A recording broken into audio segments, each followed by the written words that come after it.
இந்தியாவில் ஏற்படும் விபத்துகளில் சுமார் 10% சிறுவர்களால் ஏற்படுவதாக புள்ளி விவரங்கள் தெரிவிக்கின்றன. மைனர்களை, சிறார்களை வாகனங்களை ஓட்ட அனுமதிப்பதால் ஏற்படும் பின் விளைவுகள் மற்றும் அதற்கான தண்டனைகள் உள்ளிட்ட விவரங்கள் பற்றி வாகன பயிற்சி பள்ளி பயிற்றுநர்கள் கூறுகின்றனர். சார் வணக்கம். வணக்கம் சார், இப்போ தமிழ்நாடு முழுவதும் இந்தியா முழுவதுமே சின்ன வயசு பசங்கள், அதாவது 18 வயசு குறைவான குழந்தைகள்லாம் இப்போ கார் டிரைவிங் பண்ணுறது, மோட்டார் வாகனங்கள் யூஸ் பண்ணுறது அப்படிங்கிறது, இது எந்த மாதிரியான விஷயங்கள்லாம் நமக்கு ஒரு பிரதிபலிக்குது சார்? இது ஆபத்து இல்லையா? ரொம்ப பயங்கரமான ஆபத்துங்க.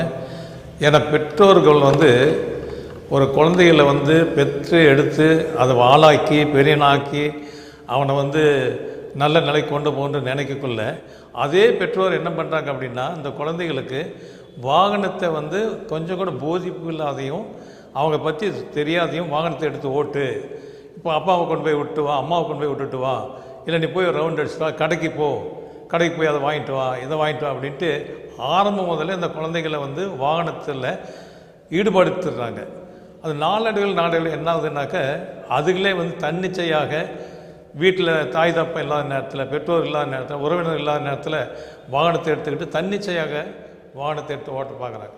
இதில் என்ன ஒரு பெரிய பிரச்சனை அப்படின்னாக்க, இந்த சாலை எந்த விதமான சாலை, இந்த சாலையில் எத்தனை வளைவு இருக்குது, எத்தனை ஜங்ஷன் இருக்குது, இந்த சாலைகள் எப்படி ஓட்டணும் அப்படின்றத கொஞ்சம் கூட அந்த இலசுகளுக்கு தெரியாது.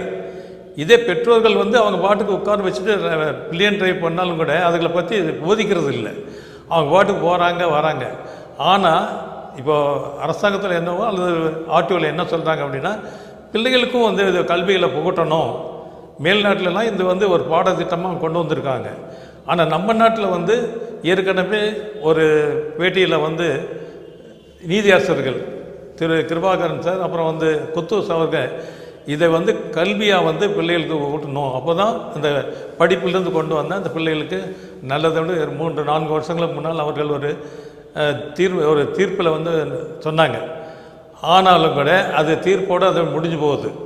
அந்த பிள்ளைகளை யார் பூனைக்கு மணி கட்டுறது மாதிரி விபத்து நடந்த பிறகு அந்த பெற்றோராக இருக்கட்டும், உறவினராக இருக்கட்டும், கதறில் பார்த்தா நமக்கே பரிதாபமாக இருக்குது.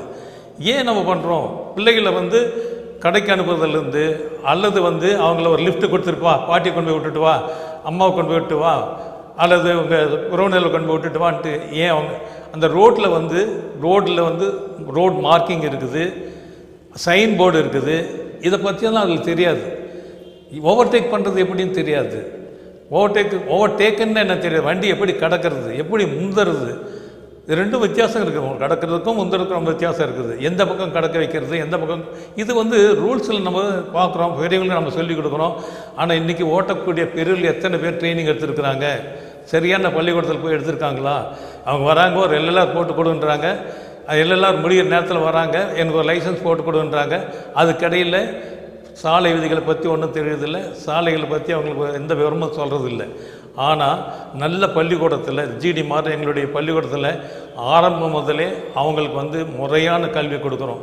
என்னன்னாக்கா, இதுதான் சைனு, இந்த சைனை நம்ம எப்படி கடைப்பிடிக்கிறது, வேகத்தினால் வண்டிக்கு எவ்வளோ வேகம் மாறுது, பிரேக் போட்டால் எவ்வளோ தூரத்தில் நிற்குது, சின்ன வண்டி பிரேக் போட்டால் எவ்வளோ தூரத்தில் நிற்குது, பெரிய வண்டி பிரேக் போட்டால் எவ்வளோ தூரத்தில். இப்போ உதாரணத்துக்கு நான் சொல்கிறேன், ஒரு 2 வீலர் எடுத்துகிட்டு போகிறாங்கன்னு வைங்க, அவங்க திடீர்னு ஒரு இடையூறு வந்துட்டாக்க, பிரேக் போட்டாக்க ஒரு 30 கிலோமீட்டரில் போகிறாரு, அந்த வேகத்தை வச்சுக்குவோம், 30 கிலோமீட்டரில் போகிறாரு அப்படின்னா, திடீர்னு ஒரு இடையூறு வந்துட்டால் அவர் பிரேக் போட்டால் என்ன நினைக்கிறோம், உடனே நிற்கும் அப்படின்ட்டு. ஆனால் நிற்காது. அவர் யோசித்து பிரேக் அழுத்துறதுக்கு சில வினாடிகள், 3/4 வினாடின்னு சொல்கிறாங்க. அந்த சிந்திக்கும் நேரம் 3/4 வினாடி. அந்த 3/4 வினாடியில் அது 6 மீட்டர் போயிடுது, யாருக்கும் தெரியாது. அதுக்கு பிறகு அவர் பிரேக் போடுறாரு பார்த்தீங்களா, அது ஒரு 3 மீட்டர், மொத்தம் 9 மீட்டர் இருந்ததாக அந்த இடையூறில் வண்டி காப்பாற்ற முடியும், ஆளுகளை காப்பாற்ற முடியும். இது சிறியர்களுக்கு தெரியாது. பெரியவங்க தெரிஞ்சிருந்தாலும் கூட நம்ம அதை கடைப்பிடிக்கிறது இல்லை. அதே போல் வாகனம் பிள்ளைகளை கொடுத்துட்டு வளைவில் ஓட்டுறாங்க. வளைவில் ஓட்டக்குள்ள மண் ரோடு ஏதோ ஜல்லியெல்லாம் போட்டிருந்தாக்க என்ன, அது ஸ்லிப் ஆகுது, பிள்ளைகளுக்கு அடிபடுறதும் மாத்திரம் இல்லை, வண்டியும் வழியில் போகிறவங்க பாதசாரி மேலே மோதுறதுக்கும் ஏற்பாடு ஆகுது. அதே மாதிரி ஒரு வண்டி பின்னால் போக்கில் எவ்வளோ டிஸ்டன்ஸ் வச்சு ஓட்டணும், எப்படி அதை கடைப்பிடிக்கணும்னு தெரியும். எந்த பிரேக்கை போடணும், முன்னால் பிரேக்கை போடலாமா இல்லை கால் பிரேக்கை போடலாமான்னு தெரியாது. இப்போ உள்ள ஆக்டிவ் எல்லாம் பார்த்திங்கன்னா எல்லாம் வந்து ஹை ஸ்பீட் வெஹிக்கிள்ஸ் பிள்ளைகளுக்கு கொடுத்துட்றாங்க, இந்தப்பா போயிட்டு வா, கடைக்கு போயிட்டு வா, இல்லை இங்கே கொண்டு போய் ஒரு ட்ராப் பண்ணிட்டு வான்றாங்க. அந்த பிரேக் வந்து எப்பேற்பட்ட பிரேக்குன்னு குழந்தைகளுக்கு தெரியாது. அவங்க என்னன்றாங்க, பசங்க சொல்ல முன் பிரேக் போட்டால் நல்லா நிற்கட்டா, முன் பிரேக் போடாதா, வலது பக்கம் பிரேக் போடாத அப்படி சொல்கிறான். ஆனால் அந்த நேரத்தில் அவங்களுக்கு எதுவும் ஞாபகம் இருக்காது. அவன் வந்து ஓடணுன்ற இன்ட்ரெஸ்ட்லேயே ஓட்டக்குள்ள எந்த பிரேக்கை எதில் வந்து அவன் எப்போ போடணுன்றது தெரியாத போயிடுது. அதனால் வந்து சின்னவங்களை வந்து சிறுசுகளை வந்து நம்ம வந்து அவங்கள பழக்க வைக்கிச்சு. அந்த வயசு ஆன பிறகு 18 வயசு ஆன பிறகு முறையான உரிமம் வாங்கி பழகின உரிமம் வாங்கி அதுக்கு பிறகு உரிமம் வாங்கி அதை ஓட்ட வச்சாதான். இல்லைனாக்க வர ஆபத்துக்களை யார் வழியில் போகிறவங்கெல்லாம் பார்ப்பாங்க, ஐயோ சின்ன பையன் இடிச்சிட்டானே, ஐயோ பாவன்னு தூக்கி விடுவாங்க. ஆனால் அதில் என்ன விளைவுன்னு தெரியாது. ஹாஸ்பிட்டலுக்கு கொண்டு போவாங்க, அங்கே போனால் என்னென்ன நடக்குது, அவருக்கு எவ்வளோ செலவு வருது, தலையில் அடிபட்டுக்குதா, கை கால் அடிபட்டுக்குதா. எத்தனையோ பேருக்கு வந்து தலையில் அடிபட்டால் ஒன்றுமே பண்ண முடியாது. கை காலாவது ஏதோ போல்ட்டை நட்டை போட்டு ரெடி பண்ணிவிடுவாங்க. ஆனால் தலையில் அடிபட்டால் அந்த குழந்தையோட படிப்பு போகுது, குடும்பத்தில் உள்ள எல்லா செலவு மாத்திரம் இல்லை, அவங்களுடைய என்ன வாழ்க்கையை அதோட படிப்பு போயிடுது. இந்த மாதிரி சின்னவங்க ஆண்கள் ஆகட்டும், இன்றைக்கு பசங்க மாத்திரம் இல்லைங்க, பிள்ளைகளும் அதே மாதிரி ஓட்டுறாங்க. சைக்கிள் ஓட்டிட்டு பார்த்தீங்களா, போட்டியில் உள்ளுக்குள்ளே இருந்தாலும் கூட, நகர சாலைகள் இருந்தாலும் கூட போட்டி வேணுமே, நீ அவள் போகிறான் போடு, நீ போய் முந்து அப்படின்ட்டு. ஆனால் என்ன நடக்க போகுது, அதாவது என்ன எதிர்வினை என்ன நடக்கும்னு தெரியாத அந்த வேகத்திலையும் அந்த உணர்ச்சியிலையும் ஓட்டுறதுனால அதுவும் விபத்தில் வர்றது. இதெல்லாம் வந்து யார் அலோவ் பண்ணுறதாங்க? பெற்றோர்கள் தான் கண்டிப்பாக இதை கடைபிடிக்கணும். இல்லைனாக்க அவங்கள சேர்ந்து தான் அவங்களுக்கு தான் மற்ற எல்லாமே அவங்களுக்கு தொந்தரவு வரும், அவங்களுக்கு செலவு பண்ண வரும், வீண் அலைச்சல் வரும். அது மாத்திரம் இல்லை, பிள்ளைகளை வந்து நல்ல அந்த ரோட் ரூல்ஸ் என்ன, ரோட் மார்க்கிங் என்ன, இது என்ன சைன், இந்த இடத்துல எவ்வளோ வேகம் போகணும், இதெல்லாமே நம்ம புகட்டுனாங்க. சொல்ல நீங்கள்லாம் பெரியவங்க வண்டி ஓட்டுறீங்க, இதெல்லாம் பிள்ளைகளுக்கு வந்து நம்ம உட்கார வச்சு காலையில் ஒரு ரவுண்ட் அடிச்சுட்டு வரோம், அல்லது மடியில் உட்கார வச்சு ஸ்டேரிங் பிடிச்சி ஓட்டிகிட்டு போகிறீங்க. ஆனால் இதெல்லாம் வந்து பிற்காலத்தில் வந்து அவங்களுக்கு என்ன, நீங்கள் இல்லாத நேரத்தில் நம்மளும் செஞ்சு பார்க்கலாம் அப்படி செய்யக்கூட தான் பெரிய பெரிய விபத்துக்கு வருது. இதை அலோவ் பண்ணக்கூடாது பெற்றோர்கள். நீங்கள் அப்படி வேணும் அப்படின்னாக்க உங்கள் பிள்ளைங்க பெரிசாகி அவங்களோட உடல் வரிசையெல்லாம் தகுந்த அளவுக்கு வந்த பிறகு சட்டத்தில் உள்ளபடி 18 வயது நிரம்பிய பிறகு பிள்ளைகளுக்கு லைசன்ஸ் கொடுத்து வண்டி கொடுங்க. இல்லைனாக்க பேராபத்தில் முடியும். ஒன்று. ரெண்டாவது, உயிர் சேதம் ஏற்பட்டால் ரொம்ப பயங்கரமான விளைவுகள் ஏற்படும்.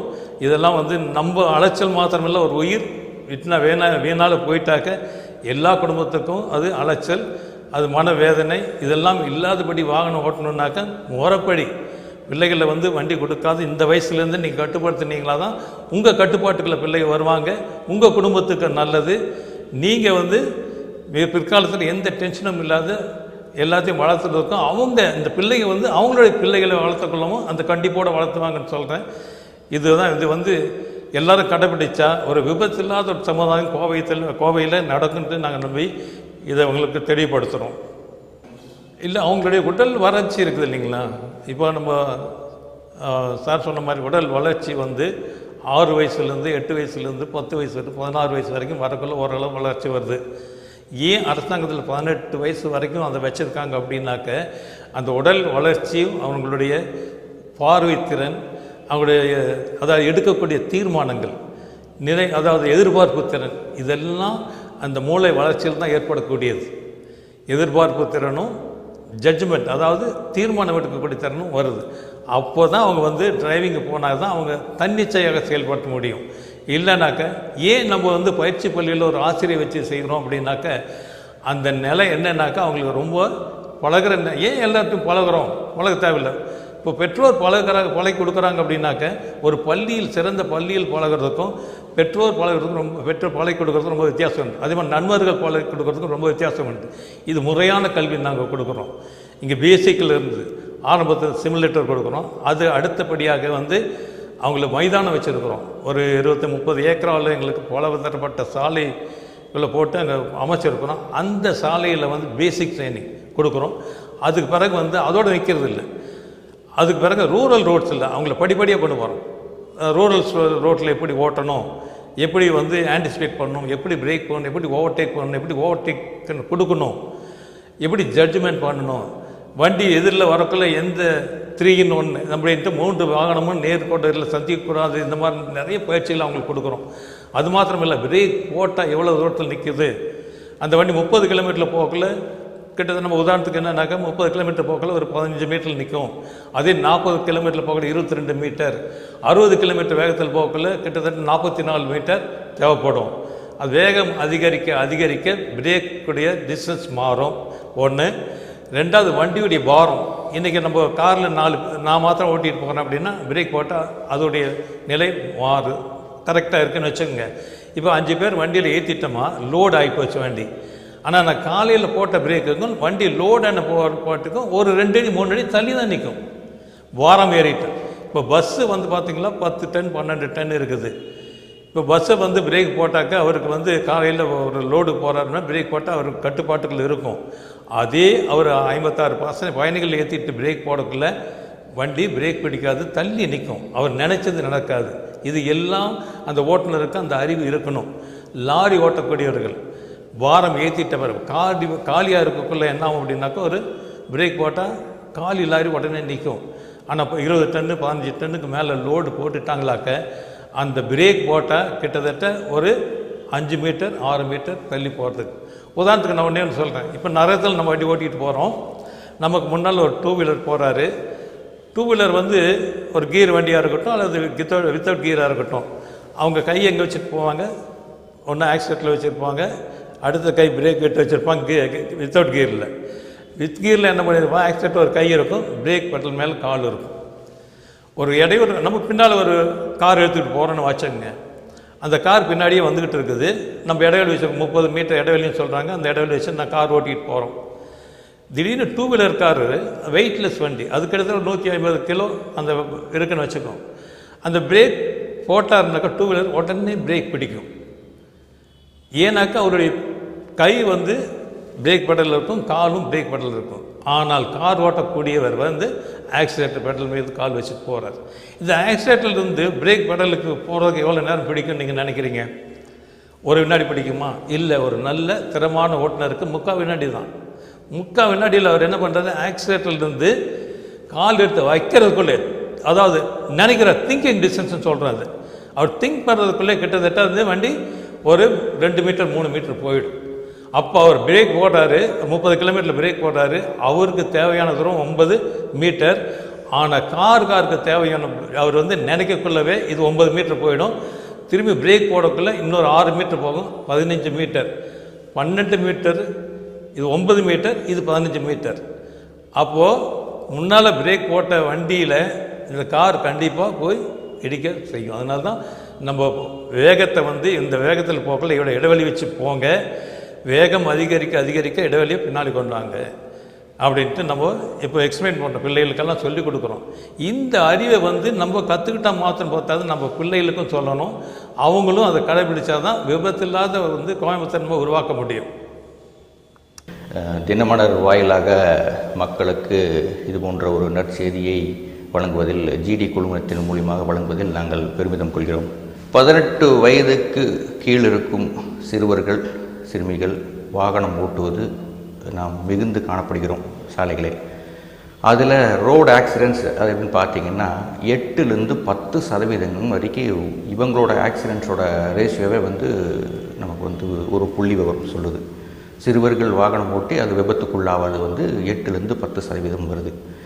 இதனால் ஏற்படும் விளைவுகள் அப்படின்னு பார்த்திங்கன்னா பல்வேறு விளைவுகள் இருக்குது. இதில் விளைவுகள் அதில் முதல்ல பார்த்திங்கன்னா சட்ட ரீதியான விளைவுகள். இப்போ உதாரணத்துக்கு ஒரு சிறுவன் ஒரு சிறுமி இந்த வாகனத்தை செலுத்தி அவர்கள் விபத்துக்குள்ளானால் முதல்ல கேஸ் ஃபைல் ஆகிறதே அந்த வாகனம் யார் பெயரில் உள்ளதோ அவர்கள் பெயர். உதாரணத்துக்கு அவருடைய தந்தை பெயரோ இல்லை தாயார் பெயரோ இல்லை உறவினர் பெயரோ இல்லை ஒரு நண்பரின் பெயரோ அந்த வாகனம் இருந்ததுன்னா முதல்ல ரெஜிஸ்ட்ரேஷன் அந்த வாகனத்தோட ரெஜிஸ்ட்ரேஷன் கேன்சல் பண்ணிடுவாங்க.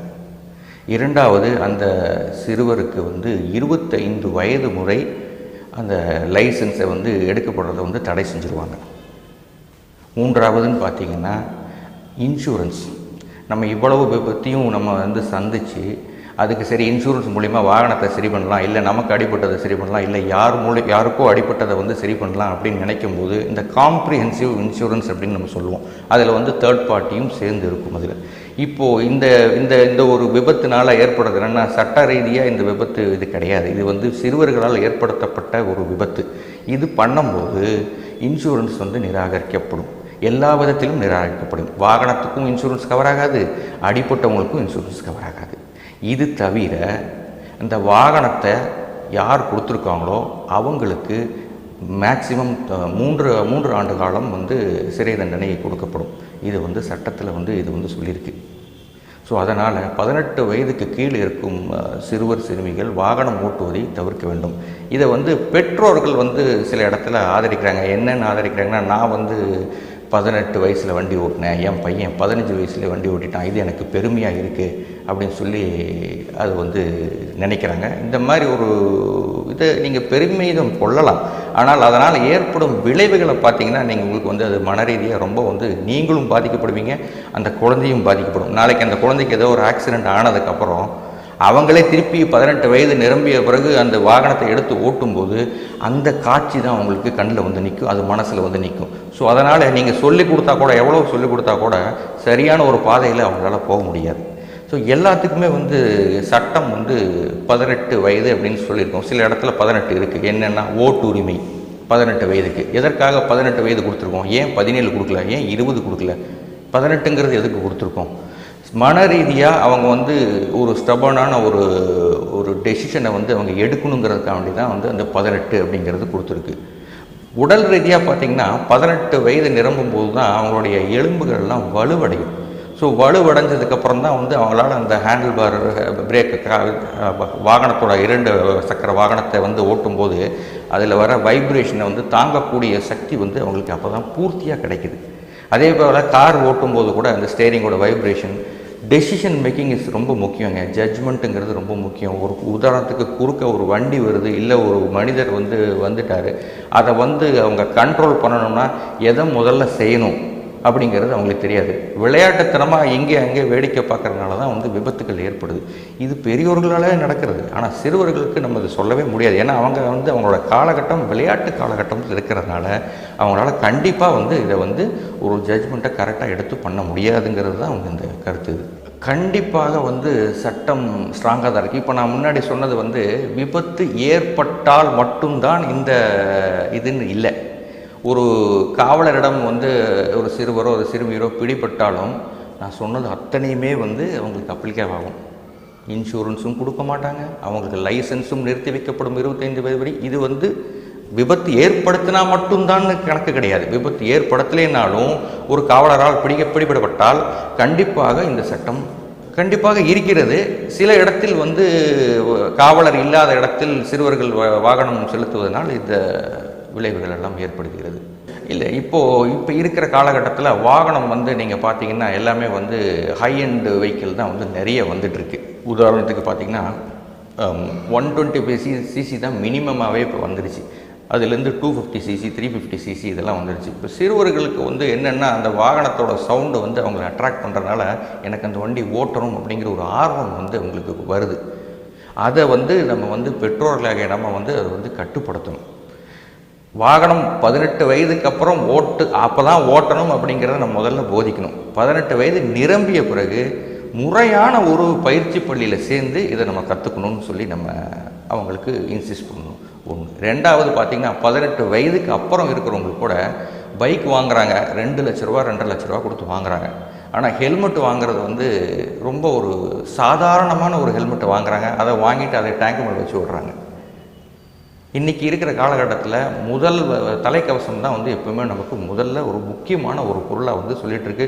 காவலர்களால் எல்லா இடத்திலும் போதிக்கப்படுகிறது, எல்லா சயின்ஸ்லேயும் இருக்குது. அது வந்து எல்லா சைன் போர்ட்ஸ்லேயும் கொடுத்துருக்கு, எல்லோரும் வந்து போதிச்சிட்ருக்காங்க, எல்லா நெட்வொர்க்லேயும் வந்து இது சொல்லிகிட்ருக்காங்க. ஆனால் வந்து இதை வந்து சரியாக யாரும் பயன்படுத்துறது இல்லை. இதை பயன்படுத்தினால் நிச்சயமாக அந்த ரேஷியோ, இந்த ஆக்சிடெண்ட் ரேஷியோங்கிறது வந்து கண்டிப்பாக கம்மியாகும். வாகனம் அப்படின்னு நீங்கள் வந்துட்டிங்கனாலே அது எலக்ட்ரிக்கலாக இருந்தாலும் சரி, டீசல் வண்டியாக இருந்தாலும் சரி, பெட்ரோல் வண்டியாக இருந்தாலும் சரி, அந்த வாகனத்துக்கு உண்டான அந்த பிக்கப்பில் தான் அந்த ஸ்பீடு போக போகுது. நம்ம எதுவே கவலைப்படணுங்கிற அவசியம் இல்லை. பெட்ரோலாக இருந்தாலும் எலக்ட்ரிக்கலாக இருந்தாலும் அதோட வேகம்ங்கிறது குறைய போகிறது கிடையாது. ஜட்ஜ்மெண்ட்டுங்கிறது மாறப்போகிறது கிடையாது. எல்லா மனிதருக்கும் அந்த ஜட்ஜ்மெண்ட்டுங்கிறது ரொம்ப முக்கியம். உதாரணத்துக்கு ஒரு கிராசிங் வருது, அந்த கிராசிங் வருது, அதில் என்ன பண்ணணும், அது எலக்ட்ரிக்கல் வெஹிக்கிளாக இருந்தாலும் சரி, பெட்ரோல் வெஹிக்கிளாக இருந்தாலும் சரி, சட்டம் ஒன்று தான். எல்லாரும் சிக்னலில் நின்று தான் ஆகணும். ஸோ அப்போ அந்த நிற்கிறதுக்குன்னா எல்லோ வந்தால் என்ன, ரெட்டு வந்தால் என்ன, க்ரீன் வந்தால் என்ன, எவ்வளவு செகண்ட்ஸுக்குள்ளே அவங்க அந்த வாகனத்தை இயக்கணும் அப்படிங்கிற ஒரு பயிற்சி பள்ளி மூலியமாக கிடைக்கிறது தான் அவங்களுக்கு மனதில் நிற்கும். நிச்சயமாக இது பெற்றோர்களால் தான் இது கட்டுப்படுத்த முடியும். ஏன்னா வாகனத்தில் நீங்கள் ரோட்டில் பார்த்தீங்கன்னா காவலர்கள் பாவம் எவ்வளவோ பேரை கண்ட்ரோல் பண்ணிகிட்டு இருக்காங்க. இருக்கிற க்ரௌடில் அவங்க எல்லாருக்கும் முடிந்தவரை அவர்களால் முடிந்ததை அவர் செய்து கொண்டிருக்கிறார்கள்.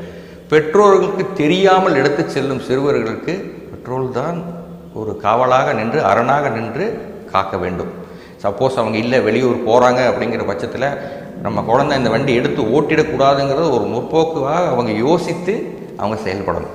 18 வயது பூர்த்தியான பிறகு ஒரு முறையான பயிற்சி பள்ளியில் சேர்ந்து நீங்கள் அவங்களுக்கு லைசன்ஸ் எடுக்கிறதுக்கு உண்டான எல்லா தகுதியும் அவங்களுக்கு வந்துடுது. 18 வயசு முடிஞ்சோடனே வந்துடுது.